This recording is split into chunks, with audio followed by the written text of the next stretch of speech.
The U.S. says it's hitting more Houthi missiles and weapons in Yemen, that we're preparing to attack more ships in the Red Sea.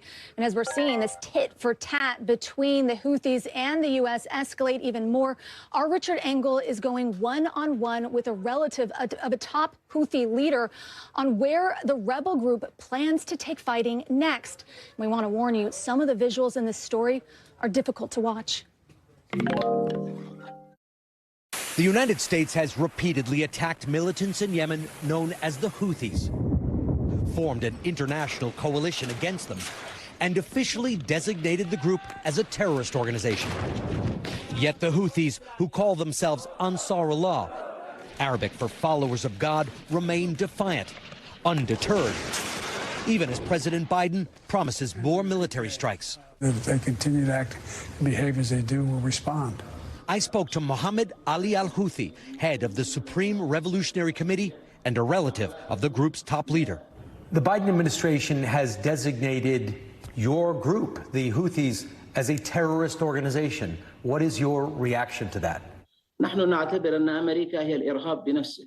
صنفتمونا به، كان المفترض أن يذهب ويصنف به نتنياهو ويصنف به وزير دفاعه وميليشياته التي تقتل وتبيد في غزة. The Houthis say they only target vessels bound for or helping Israel, including American warships, a claim the Pentagon disputes. قرار الصحيح إيقاف الحرب على غزة، إيقاف العدوان على غزة وفك الحصار وسينتهي كل الأشياء. But is it all about Gaza?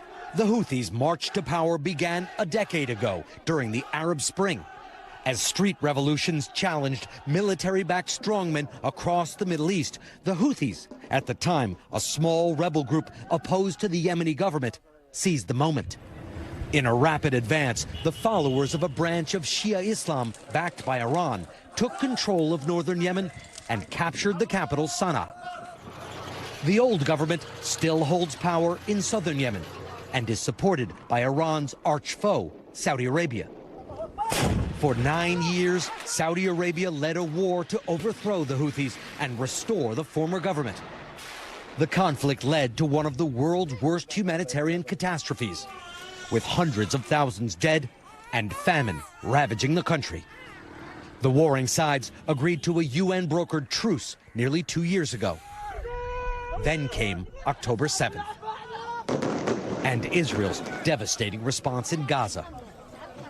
The Houthis immediately declared their support for the Palestinians, justified Hamas's killings and hostage-taking, and began to attack ships in the Red Sea.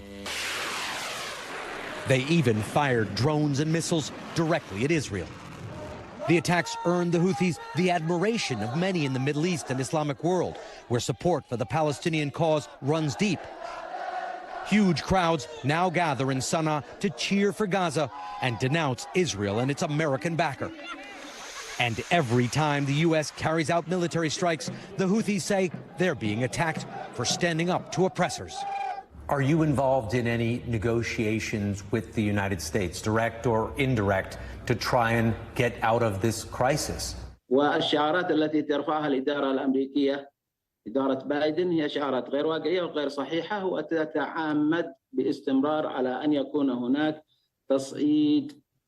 لا نرى للسلام أي صورة من الصور الأمريكية، ولكن نرى لها الحرب. The Houthis found a weak spot in the global economy in the Red Sea and a cause in Gaza. And together, they're elevating the group onto the world stage. Thanks for watching. Stay updated about breaking news and top stories on the NBC News app or follow us on social media.